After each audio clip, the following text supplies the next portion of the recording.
आइए जानते हैं आज की कुछ अंतर्राष्ट्रीय खबरों को। पहले एक नजर आज की हेडलाइंस पर। न्यायिक हिरासत में पहुंचे अमानतुल्लाह खान। लखीमपुर खीरी छेड़छाड़ पिटाई के बाद लड़की की मौत, पुलिस ने जेसीबी से गड्ढा खुदवाकर दफन किया शव।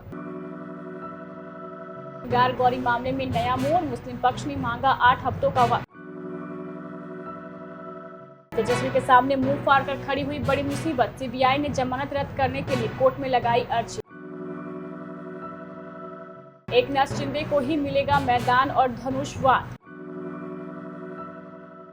सऊदी क्राउन प्रिंस मोहम्मद बिन सलमान को मिले निमंत्रण पर छिड़ा विवाद। लाइन तोड़कर महारानी एलिजाबेथ के ताबूत की तरफ दौड़ पड़ा शख्स, पुलिस ने किया गिरफ्तार। कोल्हापुर की एक हाउसवाइफ बनी करोड़पति।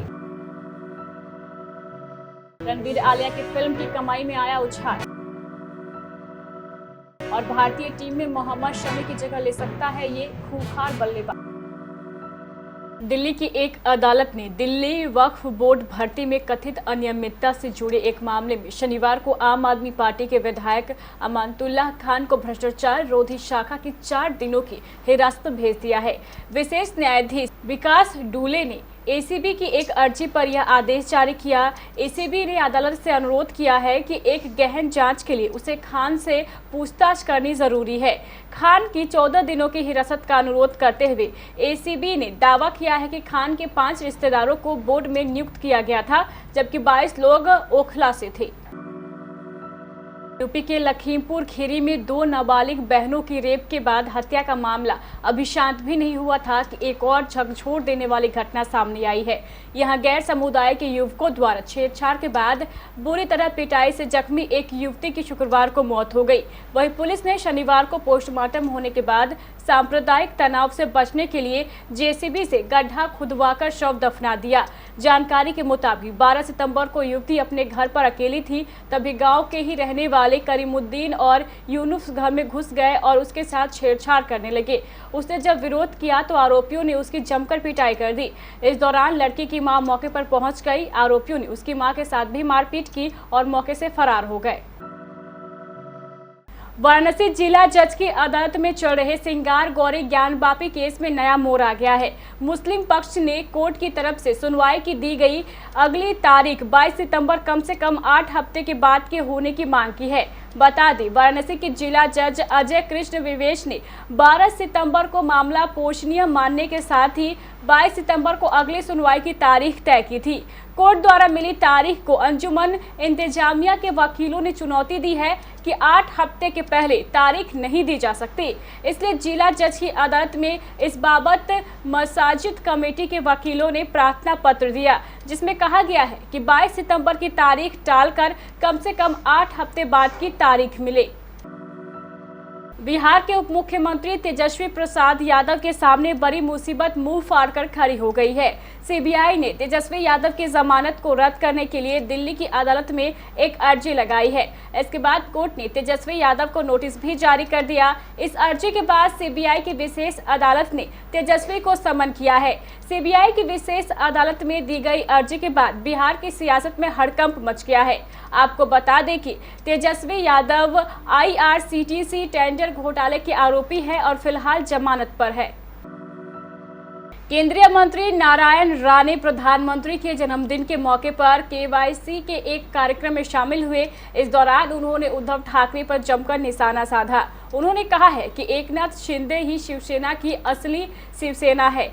आने वाले दिनों में उन्हें ही मैदान भी मिलेगा और धनुष वाण भी मिलेगा।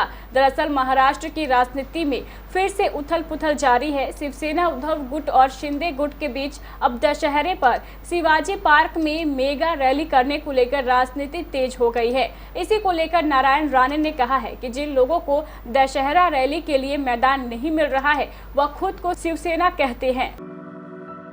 ब्रिटेन सरकार ने महारानी एलिजाबेथ द्वितीय की अंत्येष्टि के कार्यक्रम में शामिल होने के लिए सऊदी अरब के क्राउन प्रिंस मोहम्मद बिन सलमान को निमंत्रण दिया है, जिसे लेकर मानवाधिकार कार्यकर्ताओं में नाराजगी देखी जा रही है। CIA की एक रिपोर्ट में कहा गया है कि साल 2018 में तुर्की के इस्तांबुल में सऊदी वाणिज्य दूतावास में जाने माने सऊदी पत्रकार जमाल खशोगी की हत्या कर दी गई थी और उनके शव को टुकड़ों में काट दिया गया था। रिपोर्ट के अनुसार ये हत्या सऊदी क्राउन प्रिंस के आदेश पर हुई। महारानी एलिजाबेथ द्वितीय के ताबूत को लोगों द्वारा श्रद्धांजलि दिए जाने के लिए वेस्टमिनिस्टर हॉल में रखा गया है। जानकारी के अनुसार पुलिस टीम ने एक शख्स को गिरफ्तार किया है। इस पर आरोप है कि यह लाइन तोड़कर जबरन ताबूत के पास जाने की कोशिश कर रहा था। फिलहाल उससे पूछताछ की जा रही है।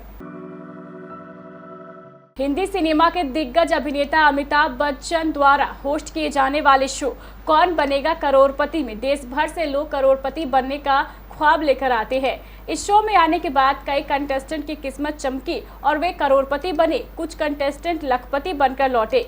वर्तमान समय में केबीसी का 14वां सीजन चल रहा है और इस कंटेस्टेंट इस शो से मोटी रकम जीत चुके हैं। हालांकि अभी तक कोई भी करोड़पति नहीं बनना था, लेकिन अब करोड़पति बनने का खाता खुल गया है। रणबीर कपूर और आलिया भट्ट की फिल्म ब्रह्मास्त्र छाई हुई है। फिल्म ने अच्छी शुरुआत की थी। हालांकि सोमवार से लेकर गुरुवार के बीच में फिल्म की कमाई में गिरावट हो रही थी। शुक्रवार को भी यही अंदाजा लगाया जा रहा था कि फिल्म का कलेक्शन कम होगा, लेकिन फिल्म ने ठीक कमाई की।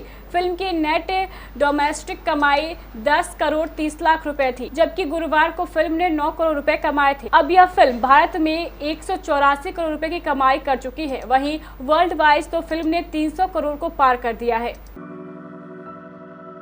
T20 वर्ल्ड कप 2022 से पहले भारतीय टीम को ऑस्ट्रेलिया के खिलाफ 3 T20 मैचों की सीरीज खेलनी है, लेकिन इससे पहले ही टीम इंडिया को एक तगड़ा झटका लगा है। भारत के स्टार तेज गेंदबाज मोहम्मद शमी कोविड पॉजिटिव होने की वजह से ऑस्ट्रेलिया के खिलाफ सीरीज से बाहर हो गए हैं।